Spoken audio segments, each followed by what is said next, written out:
Ikalawang Korinto Kapitulo 6, versikulo 2, sapagkat sinasabi, sa panahong kanais-nais ay pinakinggan kita at tinulungan kita sa araw ng kaligtasan. Ngayon na ang panahong kanais-nais. Ngayon na ang araw ng kaligtasan. Opo, kaibigan ko, ngayong narinig mo ang mga pabalitang ito. Ngayon na ang araw ng kaligtasan para sa iyo at sa iyong buong pamilya. Huwag mo nang hintayin ang mga darating na panahon. Baka hindi na ito darating para sa iyo. Minsan lang dumarating ang opportunity. Minsan lang dumarating ang pagkakataong ito at hindi mo na maibabalik pa. Ang kaligtasang ini-offer ng Panginoon ay libre, walang bayad. Tanggapin mo lang ito, sumampalataya ka lang sa Panginoong Hesus. Magkaroon ka nito, mga minamahal na mga kaibigan.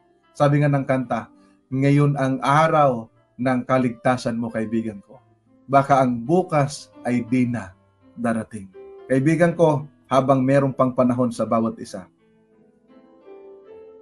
napakaganda na ating tugunin o ating sundin ang banal na kalooban ng Panginoon. At sumunod tayo sa kanyang panawagan. Tanggapin natin at ng ating buong pamilya sapagkat ito ang dakilang paanyaya sa bawat isa sa ikaliligtas, mga minamahal na mga kaibigan. Ano ang iyong tugon sa panawagang ito ng ating mahal na Panginoon? Ano pa ang hinihintay mo? Ano pang kulang, kaibigan ko? Ngayong narinig mo ng Ebanghelyo. Wala sanang ano pang mga rason o mga palusot na saka na lang ako maglingkod sa Panginoon kasi ganito. Saka na lang kapag may maalwan na sa buhay.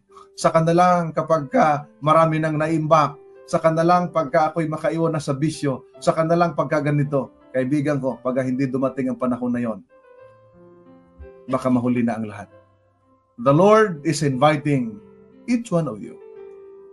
Inanyayahan kayo ng Panginoon na lumapit sa Kanya. Sapagkat sa Kanya lamang maranasan ang tunay na kaligayahan. Sa Kanya lamang maranasan ang buhay na magkaroon ng kasiguruhan. Tanggapin natin ang ating Panginoong Hesus. Sampalatayanan natin ang Kanyang pagtubo sa cross na nagdadala sa atin ng katubusan at ng kaligtasan. At very soon, siya ay darating, mga minamahal, upang kukunin niya, ililigtas niya ang lahat ng mga sumampalataya sa Kanya at naghihintay at dadalhin sa langit na bayan, pagkakalooban ng buhay na walang hanggan. Ito ang pinakamagandang karanasan. Kung nakaranas kayo ng anumang kagandahan dito sa mundo, ito ang pinakamagandang karanasan sa inyong buhay, mga minamahal na mga kaibigan. Kung ang inyong sagot ay opo, susunod kami sa Panginoon.